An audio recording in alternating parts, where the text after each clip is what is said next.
When philosophers and scientists speak of the Newtonian vision, they speak metaphorically.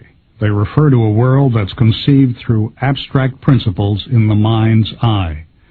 But what if we were to think of this Newtonian vision literally and ask what scientists working within this framework actually see when looking at the world?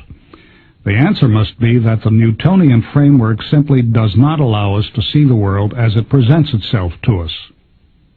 Scientists usually try to remove themselves from the world at large, entering the laboratory to look at small pieces of the world that they've isolated and controlled with the utmost care. If lab work is not feasible, then scientists use statistical analysis to process their observations. This eliminates what they call noise or error from their data. Traditional scientific methods and concepts simplify the observations into a conceptually coherent scheme, but they also eliminate the complexity that's found in the real world.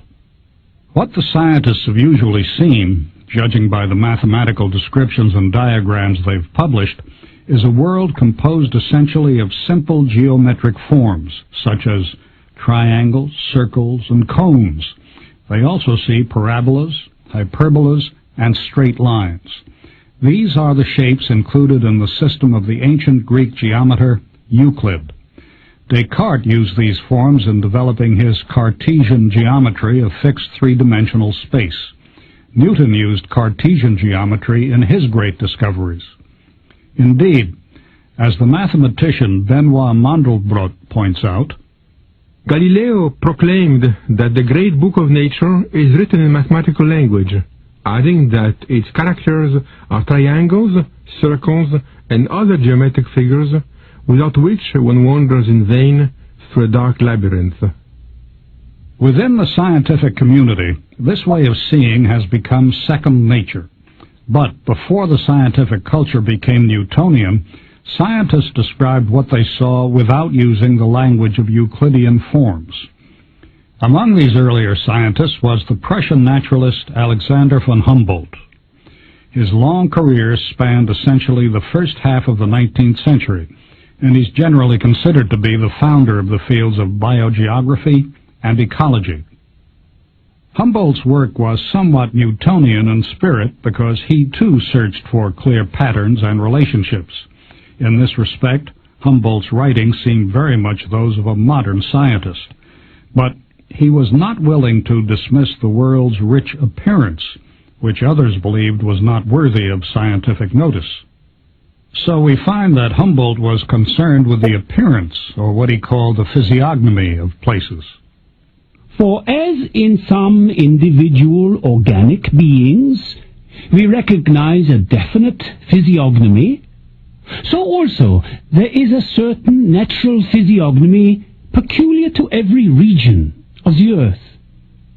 That which the painter designates by the expression Swiss scenery or Italian sky is based on a vague feeling of the local natural character, the azure of the sky, the effect of light and shade, the haze floating on the distant horizon, the forms of animals, the succulence of plants, the bright, glossy surface of the leaves, the outlines of mountains, all combine to produce the elements on which depends the impressions of any one region. Humboldt recognizes that this study of appearances is methodologically distinct from his other investigations.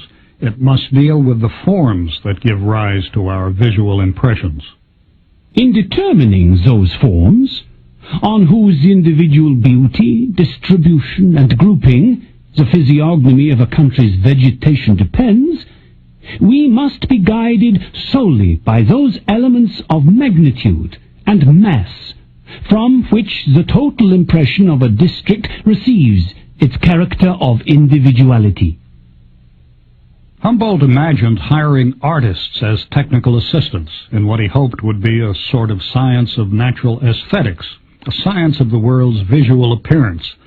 But he was never able to realize his vision, and in the century and a half that followed, scientists learned not to see the world's richness and complexity, Most learned to ignore it, to look beneath complex appearances to find ideal geometric forms. The Newtonian paradigm assured them that they would find order under the superficial messiness. As technology advanced, the engineers were brought in like housekeepers to clean up the messiness, to straighten out the rivers, level the hills, regulate plant growth, and pave things over, in order to give our world a Newtonian physiognomy.